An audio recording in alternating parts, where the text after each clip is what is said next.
ফুটফুটে শিশু তানজিলা, বয়স মাত্র ৬ বছর। এখনও দুনিয়ার কিছুই বোঝার বয়স হয়নি তার। বেঁচে থাকা আর মরে যাওয়ার স্বাদও বোঝে না শিশু তানজিলা। যে বয়সে পুরো পরিবার মাতিয়ে রাখার কথা, সে বয়সেই হাসপাতালের বেডে কাতরাচ্ছে তানজিলা। ৬ বছর বয়সেই তাকে প্রতিনিয়ত সংগ্রাম চালাতে হচ্ছে। এটি কিসের সংগ্রাম তাও ঠিকঠাক বোঝে না তানজিলা। তবে সবই বুঝেন তার পরিবারের লোকজন, কারণ ছোট্ট তানজিলার কচি শরীরে বাসা বেঁধেছে মরণবিধি ক্যান্সার। শিশু তানজিলা চাঁদপুর জেলার হায়ামচর উপজেলার আলগি উত্তর ইউনিয়নের নয়ানী লক্ষ্মীপুর এলাকার মোহাম্মদ মিজান ছয়ালের মেয়ে। আজ 7 মাস ধরে অসুস্থ। আমার যা ছিল, আমি বঙ্গবন্ধু মেডিকেল কলেজ হাসপাতালে ভর্তি ছিলাম 1 মাস। তারপরে আজ 7 মাস ধরে ট্রিটমেন্ট চলে। আমার এই মেয়েটার ব্লাড ক্যান্সার। আমার কোনো অর্থ সামর্থ্য নাই যে আমি চিকিৎসা করার মতো। যা ছিল আমার সব শেষ। আমার এই বাড়িঘর দুয়ার ছাড়া আর কিছু নেই।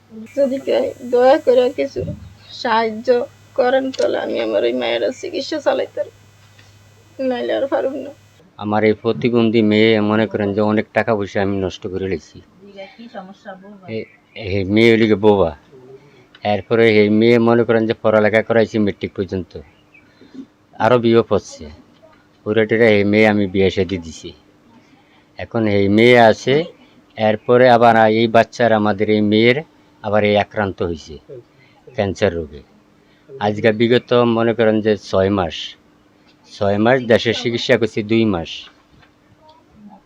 এই এখন আমি মনে করেন যে চিকিৎসা যে করছি, আমার যা আসিল জীবিত মনে করেন যে হয়তো গরু ছাগল যা আসিল আমি বিক্রি করে লাইছি। বিক্রি কইরা আমি যতটুকু সাধ্য আছিল এতটুকু আমি চিকিৎসা ওনার চালাইছি। সরকার যদি আমার সাহায্য করে তাহলে দেশ বিদেশি হয়তো ভাই বেড়াদ আছে বা আত্মীয় স্বজন আছে, ওরা যদি আমার দিকে একটু লক্ষ্য করে দেখে বা চায় সহযোগিতা করে তো আমি একটু বাঁচতে পারবো। ডাক্তার জানিয়েছেন তানজিলার চিকিৎসায় দরকার হবে অন্তত কয়েক লাখ টাকা। আমি আমার এই ফুটফুটে ছোট্ট মেয়েটাকেও হারাতে চাই না, তাই অনুরোধ করছি মানবিক দিক থেকে হলেও যেন আমার মেয়ে তানজিলার চিকিৎসায় সবাই এগিয়ে আসেন। না না করো।